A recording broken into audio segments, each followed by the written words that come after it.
Welcome back, everyone, to Echoes of Ihsan for another deep dive into, those fascinating topics from the Islamic tradition. Yeah, definitely those hidden gems that we can learn so much from. Exactly. And today we're going to be talking about the Aqiqah, that beautiful tradition centered around the birth of a child. It's really a wonderful tradition and so meaningful. It is, and we're going to be looking at this through the lens of Sahih Bukhari Hadith, specifically Book 66, which focuses on those practices and teachings surrounding sacrifice upon the birth of a child. Yes, Book 66, a treasure trove of wisdom when it comes to understanding this tradition. Absolutely. And it's a tradition that's just so rich with symbolism and history and meaning. And it really offers, just a beautiful glimpse into the heart of Islam. You've got that right. The Aqiqah, it's not just some empty ritual. It's a vibrant tradition that embodies profound themes of gratitude and community and the very essence of Islam. Ooh, I love that you brought up Isan right off the bat, because it seems to be so deeply intertwined with this whole concept of Aqiqah. Oh, absolutely. They're inseparable. That striving for excellence and sincerity in our actions, even in those moments that might seem ordinary. Exactly. And I think that's what's so beautiful about the Aqiqah is that it takes something that could be seen as just, a biological event, the birth of a child, and elevates it to this realm of spiritual significance. Precisely, it transforms it into an act of worship, an opportunity to connect with the divine. Exactly. But before we get too far ahead of ourselves, can we take a step back for those who might not be familiar with the Aqiqah? What exactly does this tradition entail?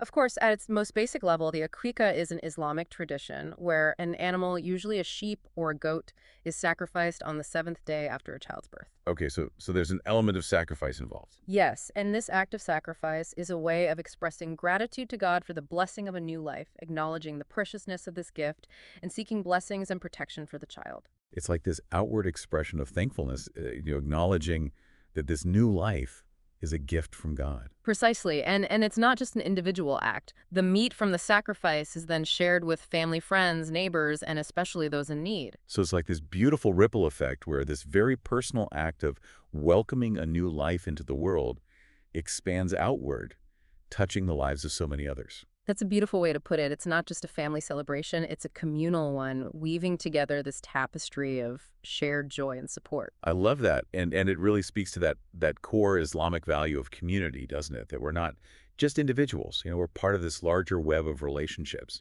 and our actions have an impact on those around us. Absolutely. The Aqiqah reminds us that our joys and our sorrows are shared and that we have a responsibility to support one another. And speaking of interconnectedness, I can't help but think about how deeply rooted this tradition is in the life and teachings of Prophet Muhammad. Oh, absolutely. The Prophet's life serves as a model for Muslims, and his actions in relation to the Aqiqah provide valuable guidance and insight into the spirit of this tradition. And we see this so clearly illustrated in the Hadith, particularly in Book 66 of Sahih Bukhari. Yes, there are numerous accounts in Book 66 that shed light on the Prophet's involvement in the Aqiqah and his emphasis on its significance. For instance, there's that beautiful narration where Abu Musa brings his newborn son to the Prophet. Ah, yes, a wonderful example of the Prophet's humility and compassion. And the Prophet not only names the child Ibrahim, but also performs tafnik. Precisely two incredibly symbolic acts that highlight the Prophet's care and concern for even the youngest members of the community. Okay, let's pause here for a second, because I know tafnik comes up a lot in the Hadith, but I'm not sure everyone's familiar with this practice. Can you break it down for us? Of course, tafnik is a practice where a small piece of softened date is placed in the newborn's mouth. So it's like a sweet treat for the baby. It is, but it's more than just that. It's a symbolic act of introducing the child to the sweetness of faith and invoking God's blessings for a life filled with goodness and prosperity. It's like this beautiful metaphor, isn't it? Starting life with a taste of sweetness, a taste of blessing. Exactly. And what's fascinating is that there might even be some practical wisdom behind this seemingly simple act. You see, dates are packed with nutrients that are beneficial for infants. So it's like this perfect blend of spiritual symbolism and practical benefit all rolled into one little date. It really is. And the fact that the Prophet himself practiced and encouraged tafnik adds another layer of significance. It becomes a sunnah, a commendable act to emulate. I'm curious, though, about the Prophet's choice to use a softened date. Wait, why not just give the baby a whole date? That's a great observation. The act of softening the date, often by chewing it first, makes it easier for the infant to digest. Ah, so it's about making it more accessible to the baby's delicate system. Precisely, it shows a level of care and consideration for the baby's delicate system, further emphasizing the tenderness and compassion associated with this practice. It's those little details that really paint a vivid picture, don't they? And Yeah. speaking of memorable details, there's that amusing anecdote about the Prophet and Tothnik involving a baby with, shall we say, slightly less than perfect aim. Ah, yes, the story narrated by Aisha the Prophet's wife, where a baby is brought to the Prophet for Tothnik and ends up urinating on him during the process. Oh, I love that story. It's just so endearing. It is, and you might expect a reaction, maybe a bit of annoyance, but the Prophet, known for his patience and composure, simply asks for some water to be poured over the affected area and continues with the blessings. It's a moment that really humanizes the Prophet, doesn't it? He's not this untouchable figure. He's someone who experiences the messiness of life even in the midst of a spiritual act, and he handles it with grace and good humor. Absolutely. It reminds us that even in our moments of spiritual striving, we're still human life happens, unexpected things occur, and it's our response that truly matters. And beyond the humor, this story also highlights the Prophet's deep love and respect for children. He doesn't scold the baby or get flustered. He simply carries on with the blessings, demonstrating that nothing, not even a little accident, could diminish his affection for this new life. It's a testament to his character and his unwavering love for his community. And that brings us to another powerful story, the one about Asma bint Abu Bakr, the Prophet's companion, and the birth of her son, Abdullah ibn al-Zubair.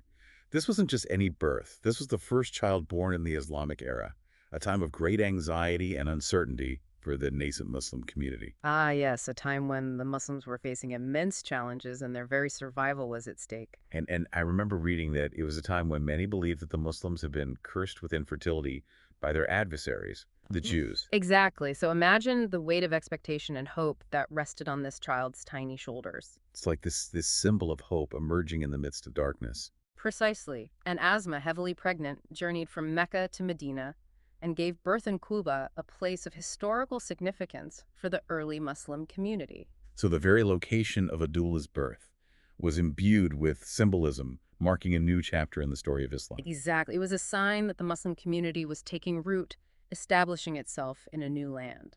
And when Asma brought her newborn son to the Prophet, he once again performed Tathnik and invoked blessings, highlighting the importance of this child and the joy he brought to the community. He was a symbol of hope, a testament to the resilience of the Muslim community, and a promise of a brighter future.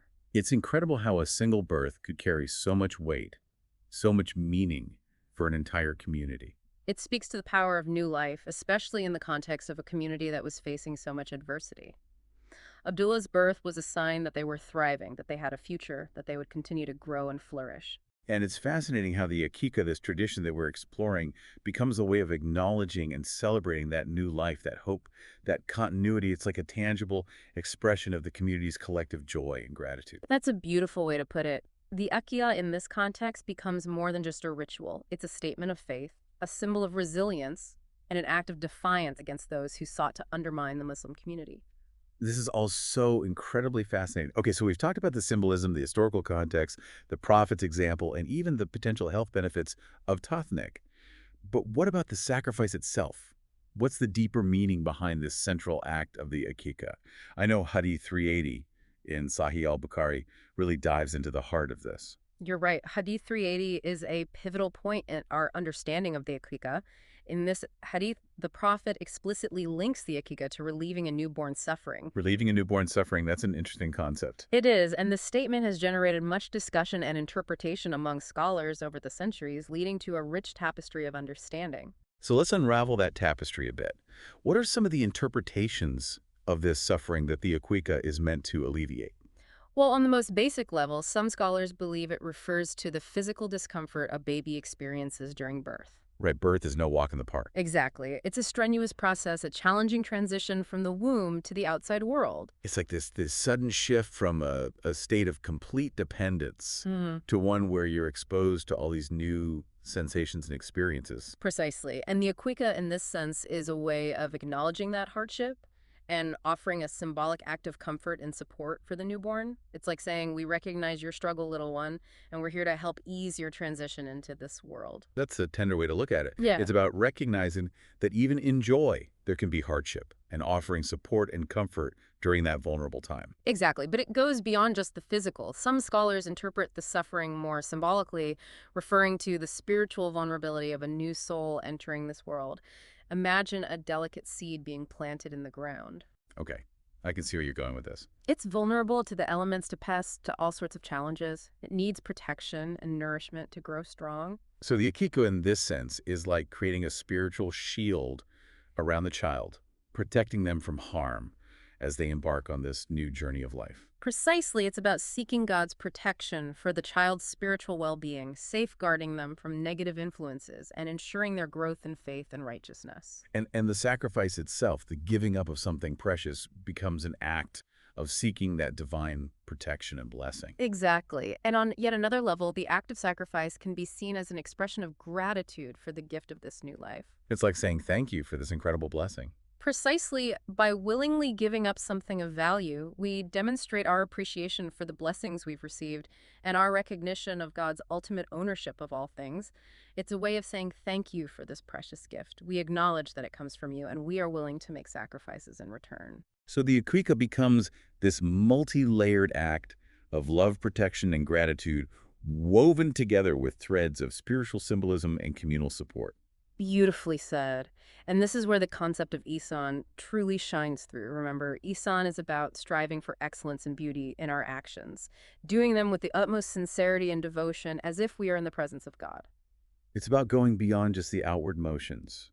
It's about the inner state, the intention behind the act. Exactly. The Aqiqah, when performed with the spirit of Ihsan, becomes an embodiment of this beautiful concept, a testament to our love for God and our commitment to living our lives in a way that pleases Him. It's not just about going through the motions. It's about imbuing every act, even the seemingly mundane ones, with intention, care, and a deep connection to the divine.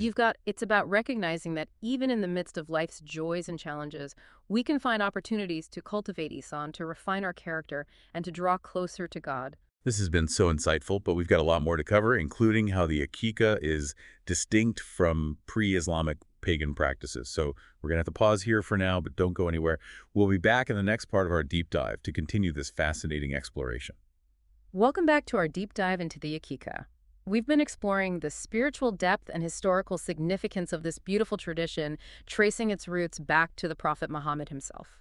It's amazing how a tradition rooted in the time of the Prophet Muhammad is still so vibrant and meaningful today.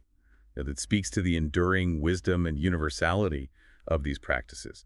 But let's get into the practical details. What are the specific guidelines for performing the Aqiqah?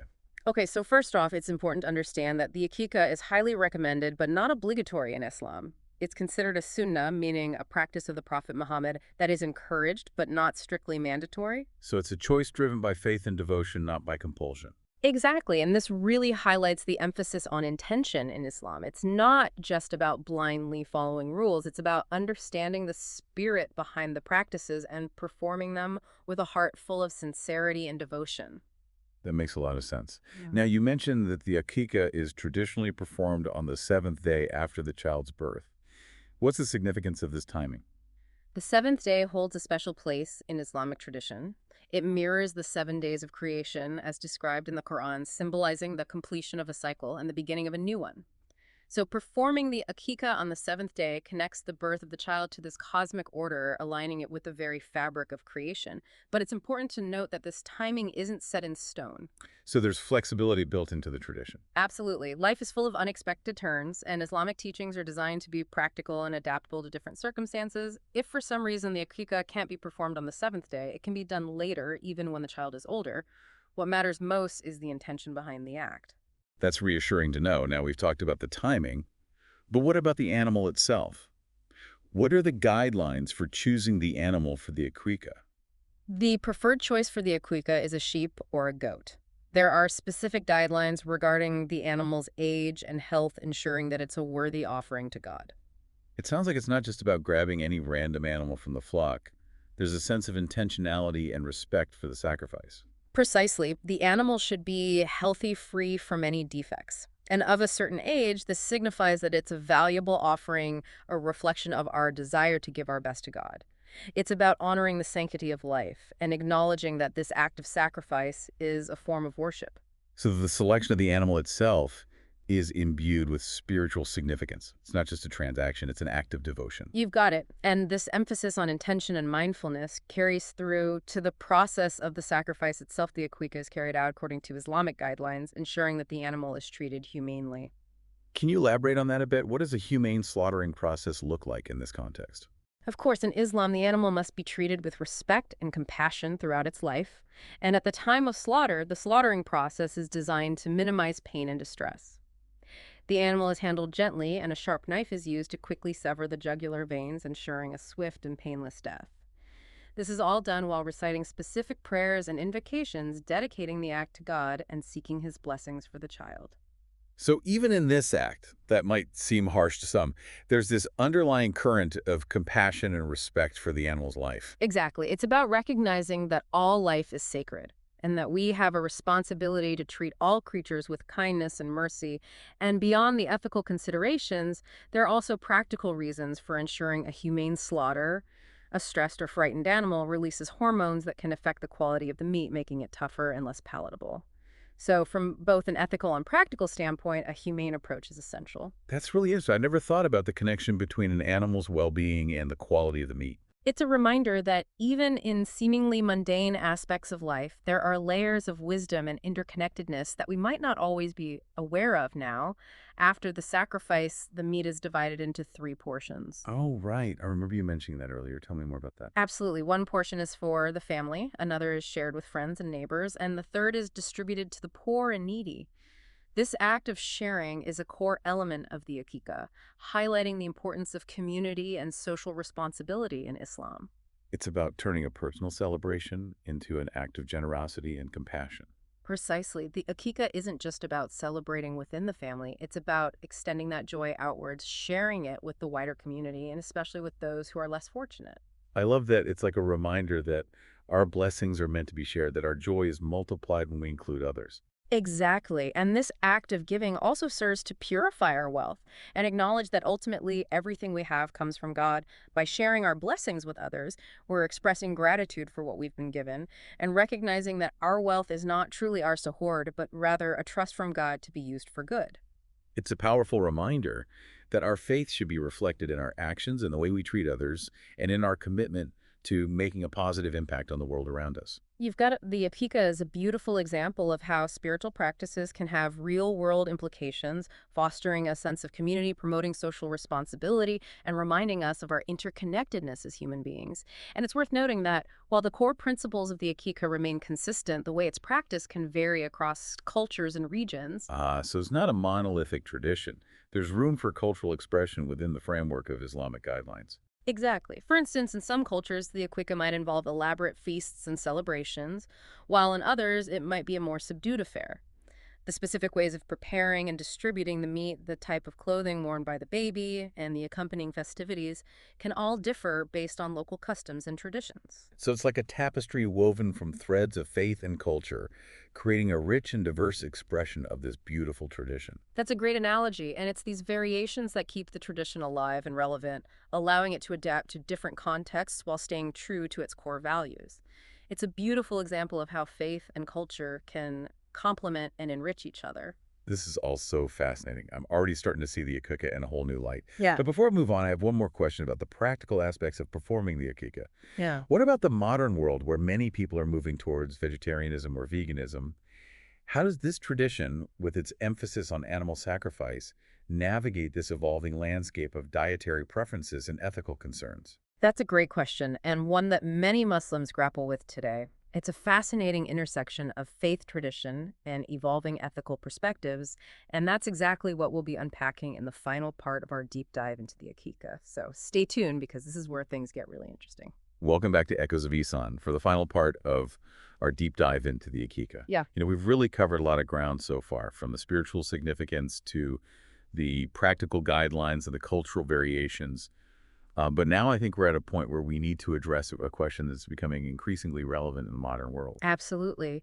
With the growing awareness of animal welfare and the environmental impact of meat consumption, many Muslims, particularly those who are vegetarian or vegan, are grappling with how to reconcile their dietary choices with this tradition. Yeah, that's a really interesting and complex intersection of faith and ethics, isn't it? It is, and it's a conversation that's happening more and more within the Muslim community. So how are people navigating this tension between tradition and personal conviction?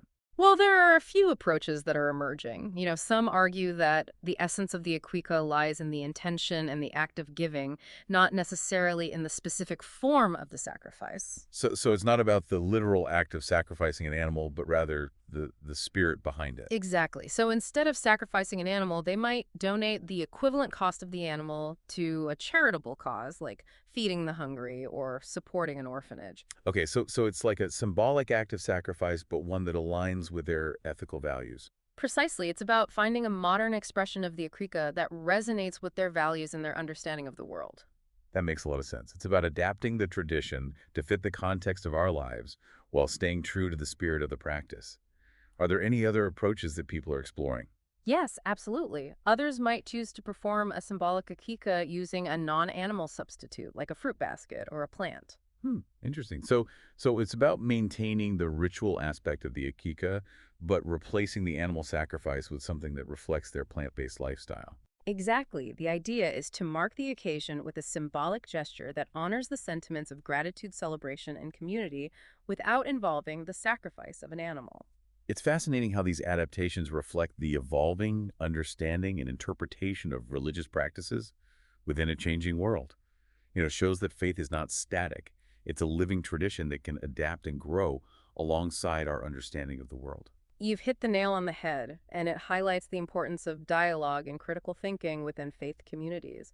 It's about engaging with our traditions, understanding their deeper meaning, and finding ways to make them relevant and meaningful in our own lives. And it also speaks to the diversity within the Muslim community. There's no one-size-fits-all approach to these complex issues, and it's important to respect the different perspectives and interpretations that exist. Absolutely. It's crucial to remember that not everyone agrees with these alternative approaches.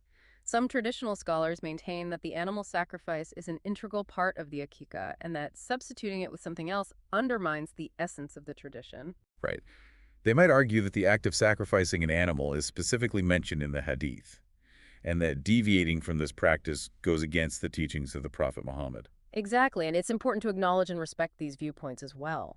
So there's a spectrum of opinions within the Muslim community on this issue. Absolutely, and that's healthy. It's through these discussions and debates that we deepen our understanding of our faith and find ways to navigate the complexities of the modern world.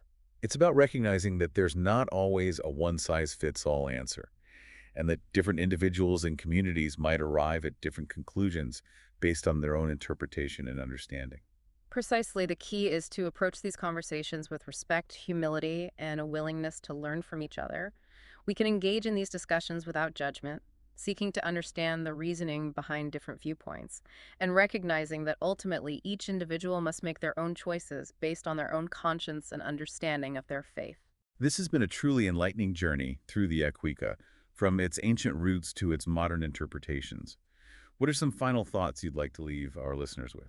I think the most important takeaway is that the Aqiqah, like all religious practices, is a deeply personal and meaningful act. It's about connecting with something larger than ourselves, expressing our gratitude and celebrating the gift of life. How we choose to practice it should be guided by our own understanding of our faith and our commitment to living a life of compassion and integrity. It's about finding that balance between tradition and personal conviction, honoring the spirit of the practice while staying true to our own values. And it's about recognizing that faith is a journey, not a destination. It's about constantly learning, evolving, and seeking to live our lives in a way that is both meaningful and authentic. Beautifully said. And I think our exploration of the Aqiqah offers a powerful lesson that extends far beyond this specific tradition.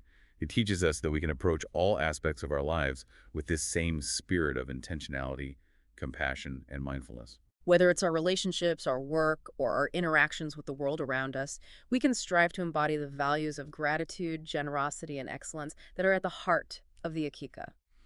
It's about infusing our daily lives with a sense of sacredness, recognizing that every moment is an opportunity for growth, connection, and service. You've summed it up perfectly. The Aqiqah is a beautiful reminder that even amidst the hustle and bustle of life, we can find moments of profound meaning and connection. It's about celebrating life, acknowledging our blessings, and extending our compassion outwards to our families, our communities, and the world around us. And with that, I think we've reached the end of our deep dive into the Aqiqah. It's been an absolute pleasure to explore this rich and meaningful tradition with you. The pleasure was all mine. Thank you for having me. We hope this journey has sparked curiosity, deepened your understanding, and perhaps even inspired you to reflect on your own spiritual practices and how they shape your life. And we encourage you to continue exploring, to engage in thoughtful conversations with those around you, and to find ways to live your faith in a way that feels authentic and meaningful to you. Thank you for joining us on this journey of discovery, and until next time, may your lives be filled with echoes of Ihsan